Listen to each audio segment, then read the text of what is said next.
আজকে কিন্তু অনেক সকাল সকাল স্নান করে নিয়েছি, এত গরম স্নান না করে থাকতেই পারলাম না। তারপর কি বলতো, বেডশিট তারপর বালিশের কভার সব কিছু কেচে নিলাম। টিকটিকির পটি পড়ে গেছিলো দেখলাম বেডশিটের ওপরে, তো সেই জন্যে কুট্টু বুঝতেই পারছো বিছানার মধ্যে শুয়ে থাকবে, কখন কি বেডশিটে মুখ দিয়ে দেবে একটা বিপদ হয়ে যাবে, তাই না? তো সেই জন্যে সকালবেলায় বেডশিট বালিশের কভার যা যা ছিল সব কিছু কাচা ধোয়া করে মেলে দিলাম। ঘ্যাম্পা family, welcome back to my channel. কেমন আছো সবাই? আশা করছি সবাই ঘ্যাম্পা আছো। নতুন একটা দিনে নতুন একটা ব্লগে সবাইকে স্বাগত, ভালোবাসা জানাচ্ছি। সকাল সকাল স্নান করে নিয়েছি, জামা কাপড়ও কেচে মিলে দিয়েছি। আর কুট্টু ওর জেম্মার কাছে আছে, সকাল থেকে উঠে এরকোল তারকোল ঘুরে বেড়াচ্ছে। তো চলো এখন ঘরে যাই, ঘরে গিয়ে একটু চা খেতে হবে, বুঝলে? সকাল সকাল চা না খেলে না হবে না। আর আমাদের বাগানটা তোমাদের কেমন লাগছে অবশ্যই জানিও। এই দেখো বন্ধুরা, এখানে ডিম সেদ্ধ হচ্ছে, কুট্টু বুড়ো খাবে। তো আমার শাশুড়ি মা ডিম সেদ্ধটা বসিয়েছেন, একটা কুট্টুর জন্য আর দুটো আমার আর বড়মাসের জন্য। আর এখানে আমি এই যে চা করে নিয়েছি, চায়ের ট্রেটা আমি খুঁজে পাচ্ছি না, তো বাটিতে করেই সেই জন্য নিয়ে নিয়েছি। এখানে ডিম সেদ্ধ খাচ্ছে, মুখ টুকগুলো বসে গেছে, শরীর খারাপ। পায়খানা করেছি 30 বার, রবিবার সোমবার। ও দাঁড়িয়ে আছেন কি করে? আমরা বলে সেটাই তো, ওই জন্য তো অবস্থা দেখ। হ্যাঁ ওই জন্য চোখ মুখগুলো বসা বসা লাগছে তো। কি ভাবি, হ্যাঁ ভালো করেছেন, খান। শরীর দুর্বল হয়ে গেছে না। আর ওখানে যে পটল ভাজা চলছে, পটল ভাজা, বেগুন ভাজা, আলু ভাজা, শুশনি শাক ভাজা। আমাদের পুকুরে না নতুন নতুন চারা মাছ ছাড়া হয়েছে, জানো তো। এবার সেই চারা মাছগুলো মাছরাঙা যে পাখি, বক, মানে বিভিন্ন ধরনের পাখিতে এসে খেয়ে নিচ্ছে। লাল লাল যে আলুর বস্তা হয়, তো সেই বস্তা দিয়ে কঞ্চির সাহায্যে, বাঁশের সাহায্যে এইভাবে দেখো তিরপল টিরপল মানে সব কিছু দিয়ে সারা পুকুর জুড়ে এইভাবে দেওয়া হয়েছে। এটা দিলে কি হবে, তোমার পাখিগুলো ভয়ে আর মাছ খেতে আসবে না। তো আইডিয়াটা বেশ ভালো, তাই না? আমিও দেখলাম এসে, তো ভাবলাম তোমাদের সাথে শেয়ার করি। আর ওই যে দেখতে পাচ্ছ হাঁসগুলো, ওই যে ওখানে প্যাক প্যাক করছে। আর ওই হাঁসের পাশে যে বাড়িটা আছে ওইটা হচ্ছে কুট্টুর জেম্মার বাড়ি। তো কুট্টু ওই জেম্মার বাড়িতে, এই যে এই হাঁসগুলো দেখতে পাচ্ছ, কুট্টু ওই জেম্মার বাড়িতেই খেলি করছে। এখন আমার সকালে জলখাবার খাওয়া হয়ে গেছে, আমি যাচ্ছি কুট্টু কি করছে দেখতে। কুট্টু জেম্মার বাড়িতে আছে, এত গান বাজছে গো, শীতলা পুজো হয়েছে, আমার কথা শোনা যাবে কিনা জানি না।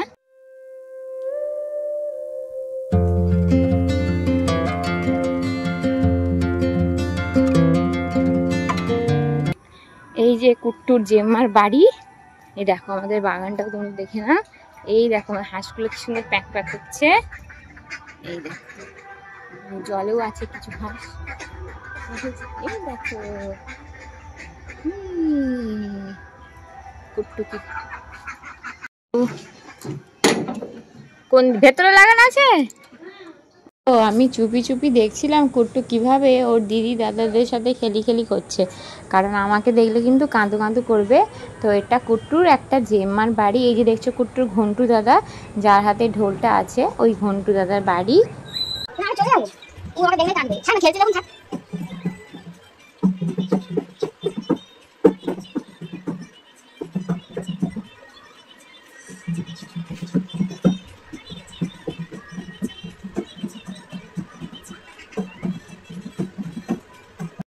ওর দিদি দাদা সবার সাথে খেলি করছে, আমাকে দেখতে বলেই কাঁদবে বলে আমি দূর থেকে দেখলাম, তাহলে আমি বাড়ি চলে যাই।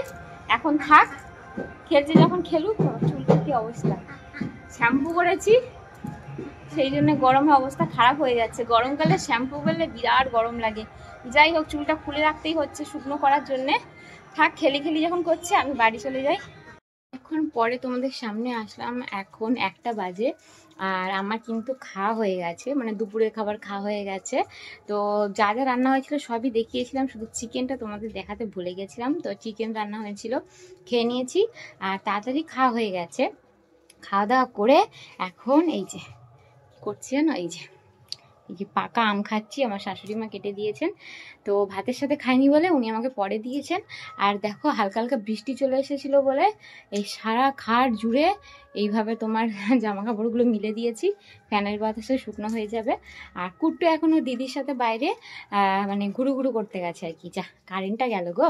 তো চলো, অন্ধকারে তোমরা কিছু দেখতে পাবে না, কারেন্টটা আসুক, আমি পরে আসছি। হ্যাঁ বন্ধুরা, আমি একটু রেডি হয়ে নিয়েছি, এই ওয়ান পিসটাই পরলাম, তার কারণ আমি তো বেশি জামা নিয়ে আসিনি, আর একটু বেরোবো, কিছু কেনাকাটি করার আছে। আর তো আমার ভীষণ পছন্দের একটা জিনিস যেটা আমি আজকে নিতে যাচ্ছি, তো তোমরা আমার হাতে দেখতে পাবে। প্রতিটা মেয়ের বিয়ের পরে যে জিনিসটা সব থেকে পছন্দের আর কি, তো সেটাই নিতে যাচ্ছি। তোমরা আশা করি বুঝতেই পারছো।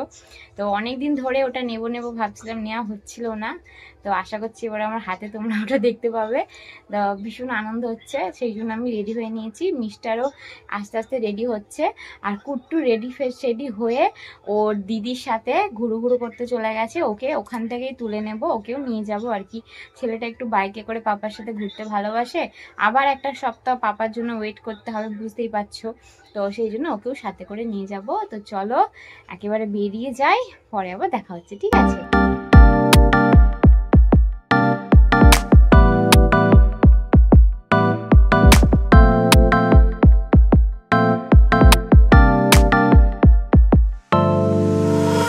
তোমাদের তো বলাই হয়নি, একটা বিয়ে বাড়িতে আমাদের নিমন্ত্রণ ছিল। আমি আমার শাশুড়ি মা দুজনে গেছিলাম, আর কুট্টুকে নিয়ে যাব বলে ঠিক করেছিলাম। কুট্টু এত কান্নাকাটি করছিল, তো কুট্টুকে কুট্টুর পাপার কাছে রেখেই আমরা দুজনে মিলে গেছিলাম, আমি আর আমার শাশুড়ি মা। তো তোমাদের যে ভালো করে একটু রেডি হয়ে দেখাবো কেমন কি সাজুগুজু করেছি, সেটা আর দেখাতে পারিনি। তো এইভাবেই তোমরা একটু কষ্ট করে দেখে নাও। আসলে এই যে কুট্টুর ঘুম পেয়ে গেছিলো, ওর ঘুমের টাইম হয়ে গেছিলো, তো সেই জন্যে তোমার তাড়াতাড়ি করে আমরা রেডি হয়ে, মানে যা হোক করে একটু রেডি হয়ে বিয়ে বাড়িতে চলে গেছিলাম। তো বন্ধুরা, কুট্টু ঘুমিয়ে গেছে, সেই জন্য আমি রান্নাঘরে এসে তোমাদের সাথে কথা বলছি, যাতে করে না ঘুম ভাঙে। তো বিয়ে বাড়ি গেছিলাম, তোমাদের তো বলাই হয়নি, এত পরিমাণে কুট্টু কান্নাকাটি করছিল, ওই জন্যে ভালোভাবে যে তোমাদের সামনে কেমন কি রেডি হলাম একটুখানি দেখাবো সেই সব আর সুযোগ হয়নি। আসলে আমরা বেরিয়েছিলাম, তো ওখান থেকে ফিরতে ফিরতে লেট হয়ে গেছিলো, কুট্টুর ঘুমের টাইম হয়ে গেছিলো, তো সেই জন্যে সমস্যাটা হয়ে গেছিলো। যাই হোক, তাড়াতাড়ি করে বিয়ে বাড়ি গিয়ে ওখান থেকে চলে এসেছি। আর হচ্ছে বাড়িতে এসে কুট্টুকে ঘুম পাড়ালাম। কুট্টুকে নিয়ে যেতে পারিনি, কারণ খুব জোরে জোরে ওখানে গান বাজছিল, তো সেই জন্যে কুট্টুর পাপার কাছে কুট্টুকে রেখে দিয়েছিলাম। কারণ আমার বড় মশাই বিয়ে বাড়িতে যায়নি, আমি, আমার শাশুড়ি মা আর আমার একজন দেওর, আমরা তিনজনে গেছিলাম। তো কুট্টুর পাপার কাছে কুট্টু ছিল। আর তোমরা কি বুঝতে পেরেছো কি কিনতে আমি গেছিলাম? তোমাদের বলেছিলাম না যে সব থেকে প্রিয় দামি জিনিসটা আজকে বড়মশাই আমাকে কিনে দেবে, সেটা হচ্ছে এই দেখো বন্ধুরা। তো এই দেখো, তোমাদের ভালো করে একটু দেখিয়ে দিচ্ছি।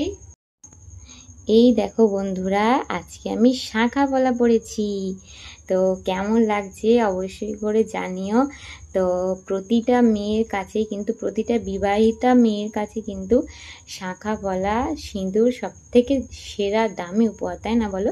আর এই যে এই ডিজাইনটা ভীষণ চলছিল, অনেকদিন আগে এটা উঠেছিল, এখনও আশা করি চলছে। তো আমার খুব ইচ্ছে ছিল এই ডিজাইনের পরার, তো এই ডিজাইনে সেই জন্য পরেছি। তোমাদের কেমন লাগলো অবশ্যই জানিও। যখন শিলিগুড়িতে ছিলাম তখন মোটা মোটা ডিজাইনে পরেছিলাম। এবার কি বলতো, আমি তো ভীষণ রোগা হয়ে গেছি, আর মোটা ডিজাইন না, যাদের বেশ একটু স্বাস্থ্য ভালো, বেশ সুন্দর গোল গোল বেশ হাত হবে, দেখতে ভালো লাগে, তাই না? আমার দেখো হাতটা ভীষণ সরু, হ্যাঁ, তো এই সরু হাতে না এই সরু সরু ডিজাইনটাই বেশি ভালো যায় সবাই বলে, তো সেই জন্য এই সরু সরু ডিজাইনই নিয়েছি। তো কেমন লাগলো অবশ্যই জানিও। আমার তো ভীষণ মনটা আজকে খুশি হয়ে গেছে, এত সুন্দর জিনিসটা আজকে কিনে, এত সুন্দর জিনিসটা হাতে পরে আর কি। তো এটা নতুন শাঁখাপলা পরে আজকে বিয়ে বাড়িতে গেছিলাম। তো যাই হোক, বিয়ে বাড়িতে খাওয়া দাওয়া তো করে চলে এসেছি। আর তাহলে চলো আজকের মতো দিনটা এখানে শেষ করছি। সবাই খুব ভালো থেকো। নতুন একটা ব্লগে, নতুন একটা দিনে আবারও তোমাদের সামনে দেখা হচ্ছে। আজকের মতো টাটা।